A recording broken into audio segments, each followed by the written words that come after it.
Bonjour à toutes et à tous, j'espère que vous allez bien. Aujourd'hui, je déclare ouverte la saison des idées recettes pour les fêtes.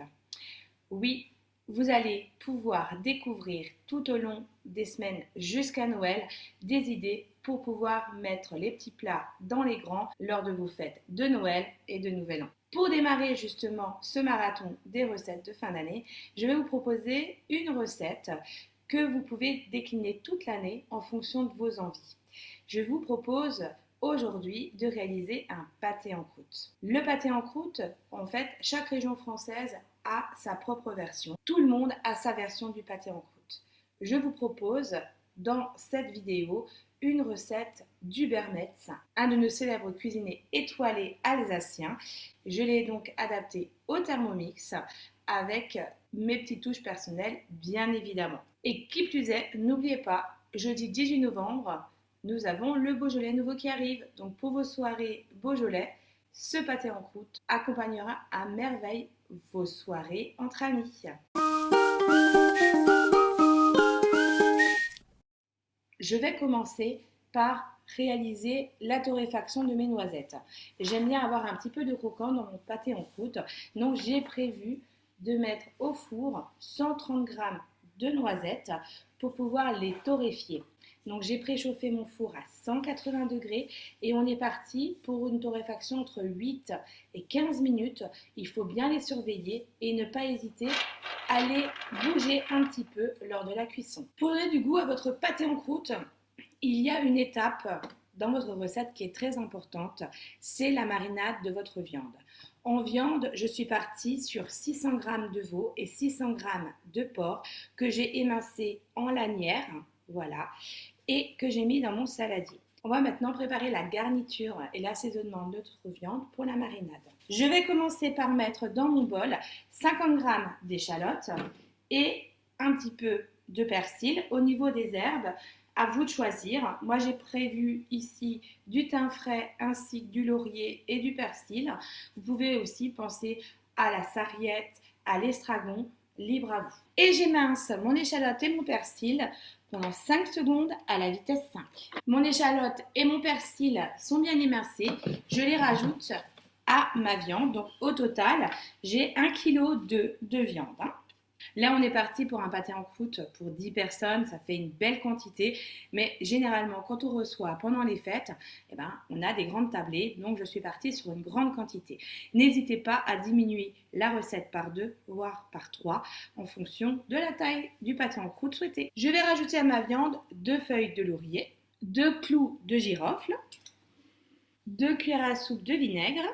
On est sur 1 kg de viande, je vais quand même mettre l'équivalent de 2 cuillères à café de sel. Je rajoute des branches de thym, je vais les laisser sur la branche.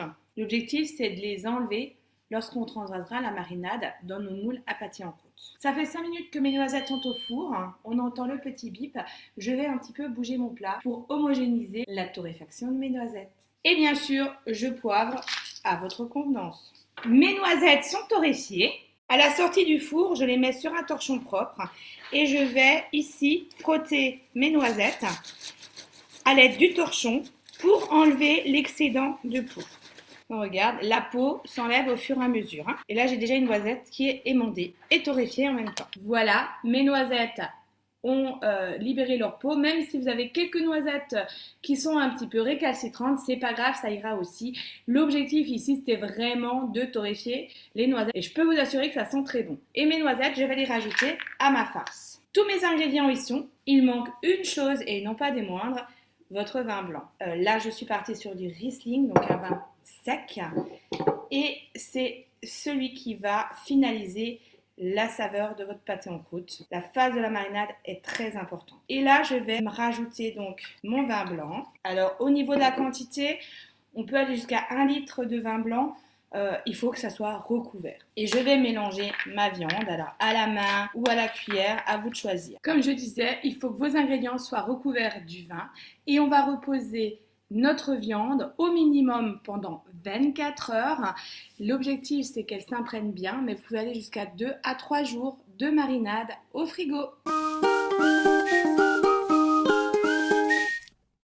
Maintenant que notre viande marine tranquillement au frigo, la veille de la réalisation de votre pâté en croûte, il faut aussi penser à réaliser la pâte qui va contenir justement votre pâté en croûte. Alors, c'est pas exactement une pâte brisée, on va y rajouter un œuf pour apporter un petit peu de croquant. Je le rappelle, cette recette est pour 10 personnes, donc on va faire une grande pâte. Et je vais commencer par mettre dans mon bol 500 g de farine. J'y rajoute 350 g de beurre, 10 g de sel, donc ça fait 2 cuillères à café, un œuf et 250 g d'eau. Et on est parti pour 3 minutes de pétrissage. Alors ici, au même stade, vous avez envie de persiller votre pâte à pâté en croûte. Alors à ce moment-là, vous pouvez rajouter aussi des herbes fraîches, du persil, du basilic, de la sauge, du cerfeuil, de l'estragon. Ça persillera votre pâte et ça fera un effet un petit peu différent. Vous pouvez également rajouter des épices, du curcuma, du curry, ça donne une petite couleur jaune à votre pâte. Tout dépend du pâté en croûte. Aujourd'hui, je vous propose un pâté en croûte avec 600 g de veau et 600 g de porc. Au niveau des morceaux, on est quand même sur de l'échine de porc. Alors, ça peut être de l'épaule ou du collet. Il faut quand même que ce soit un minimum gras pour que ce soit pas trop sec au final. Et le veau, pareil, on est sur du collet ou de l'épaule. Au bout d'un certain temps, j'enlève donc mon gobelet pour voir la transformation et le pétrissage de ma pâte et permettre à l'air de rentrer en même temps. Ma pâte pour le pâté en croûte est prête. Je vais donc la transvaser sur un papier de cuisson. On n'oublie pas de faire des mouvements de gauche à droite avec les pieds de mes couteaux et ma pâte va sortir. Alors elle paraît collante, on va rajouter un peu de farine. N'hésitez pas à en rajouter déjà lors du pétrissage. À savoir également qu'ici, notre pâte, elle va passer au frigo avant qu'on la travaille, donc elle va durcir d'elle-même. En rajoutant un peu de farine, vous voyez, on a une belle texture de pâte et on va reposer cette pâte au minimum 30 minutes au frigo avant de la travailler à nouveau.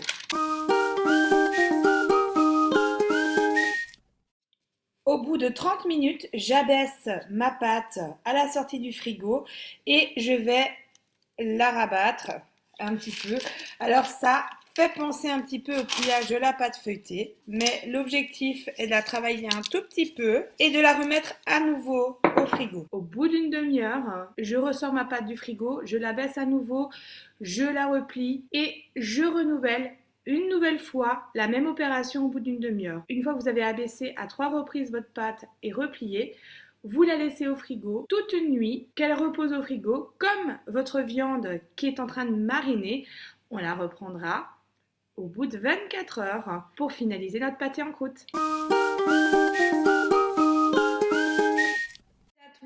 Après une nuit de repos pour notre marinade ainsi que notre pâte au frigo, il est temps désormais de finaliser notre pâté en croûte.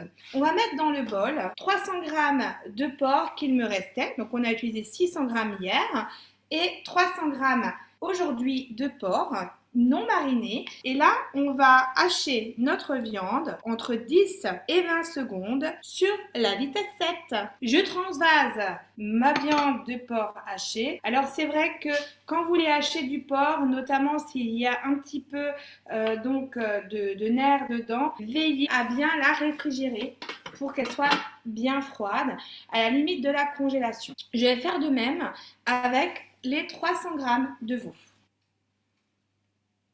Ma viande de veau est hachée, je la rajoute à ma viande de porc. Je vais m'occuper de la garniture de ma viande hachée. Je vais mettre donc 200 g d'échalotes dans le bol et quelques brins de persil. Et là, j'émince tout 5 secondes à la vitesse 5. Je racle les parois de mon bol et j'y rajoute 20 g d'huile d'olive, une cuillère à café de sel, poivre et une pincée de 4 épices. Et je vais faire revenir mon échalote, mon persil et les épices sans le gobelet pendant 3 minutes à 120 degrés sur la vitesse 1. Une fois que mon échalote est revenue avec le persil et les épices, je rajoute mon porc ainsi que mon veau haché et je vais mélanger le tout pendant 1 minute en sens inverse sur la vitesse 3. Ma farce est prête, ma viande marinée également. J'ai étalé ma pâte donc sur un bon demi-centimètre et j'ai foncé mon moule. Alors au niveau des moules, il y a plusieurs possibilités. Vous pouvez également étaler votre pâte et faire un feuilleté habituel ou le mettre dans une tourte. Après, c'est libre à chacun. Moi, j'ai un moule. Vous pouvez prendre un moule à cake. Après, j'aime bien, là, c'est un moule spécial pâté en croûte que l'on m'a prêté. J'ai bien veillé à mettre des rebords puisque on va le fermer. Bien finaliser le coin de votre pâte. Ce serait dommage que votre farce se fasse la malle si vous avez un trou dans votre pâte. Je vais commencer par mettre dans le fond de mon moule une couche de viande hachée mélangée donc à mon échalote et mon persil et je vais également en mettre sur les côtés. Maintenant que j'ai foncé mon moule avec ma viande hachée, je vais rajouter donc ma viande marinée sur le dessus. Donc marinée bien sûr que j'ai égoutté. L'objectif ici, c'est de bien tasser votre viande pour enlever un maximum d'air dans votre pâté en croûte. Et là, je termine par recouvrir ma viande marinée d'une nouvelle couche de viande hachée. Je vais positionner ma pâte sur le dessus. Je passe un blanc d'œuf battu avec un petit peu de sel que je vais mettre sur les rebords de pâte et je pose ma bande de pâte dessus. Bien soudée pour vraiment avoir une bonne cuisson de notre pâté en croûte à l'étouffer. J'ai préparé avec les restes de pâte quelques feuilles. Après, mettez les dessins que vous souhaitez. Là, on est parti sur quelque chose de très simple. Donc, je mets ici 2 blancs d'œufs au dos pour que ma feuille tienne bien. Le jaune d'œuf qu'il me restait, je rajoute un petit peu de lait dedans et je vais dorer le dessus de mon pâté en croûte. Dernière chose, lorsque vous faites un pâté en croûte, il faut toujours créer une cheminée. Là, j'ai quand même un pâté qui est relativement grand. Donc, pour permettre à la vapeur de passer, je vais ici faire 3 trous et je vais mettre des cheminées. Voilà, mes 3 cheminées sont faites. Je les ai faites avec un papier de cuisson. Bien veiller à ce que au centre la sortie de chaleur puisse se faire. Et la dernière chose que j'ai rajoutée, c'est ma sonde thermique. J'ai une sonde avec mon four, mais vous pouvez trouver des thermomètres qui vont vous permettre en fait de connaître la température à cœur. Je vais enfourner à 170 degrés pendant 1 heure à 1 heure 30 et il faut atteindre une température à cœur entre 58 et 62 degrés. Allez, on est parti! Voici le résultat de mon pâté en croûte. Je suis plutôt satisfaite. Au bout d'1 heure 20 de cuisson, il ne reste plus qu'à mettre la gelée. J'ai préparé un demi-sachet de gelée de madère. J'ai fait chauffer ma gelée. Et du coup, je vais, par les trous, la rajouter doucement mais sûrement. Voilà, mon pâté en croûte est prêt. J'ai plus qu'à patienter maintenant que ma gelée refroidisse et je vais le mettre au frigo encore bien 2 à 3 petites heures pour pouvoir le déguster. Après 2 jours de patience, voici enfin mon pâté en croûte. Alors, vous avez vu, une belle quantité, comme je vous disais, pour faire 10 belles parts. Et bien au final, pas mal du tout. Après dégustation, ça a été validé. Quelques petits réajustements par rapport aux épices, mais vraiment le rendu est vraiment optimal. Bien sûr, vous voulez rendre votre pâté en croûte un peu plus festif, vous pouvez au centre y déposer un rouleau de foie gras que vous pouvez faire vous-même. Vous pouvez le trouver dans le commerce. Comme ça, vous aurez votre médaillon. Ou aussi, pensez aux lamelles de truffe qui vont parfumer à souhait votre pâté en croûte. Bien sûr, vous pouvez prendre d'autres viandes. Là, on était sur du porc et du veau. Toujours penser à des viandes qui ne seront pas trop sèches. Mais vous pouvez très bien dans votre pâte mettre des graines de moutarde, utiliser des viandes de volaille pour les assaisonner avec de la moutarde, du curry, du curcuma. Il y a plein d'idées en partant sur la même base et en variant en fonction de vos envies. C'est à vous de jouer maintenant. N'oubliez pas, partagez vos photos si vous testez le pâté en croûte. Et en attendant, je vous souhaite un bon week-end et je vous dis à bientôt. Au revoir.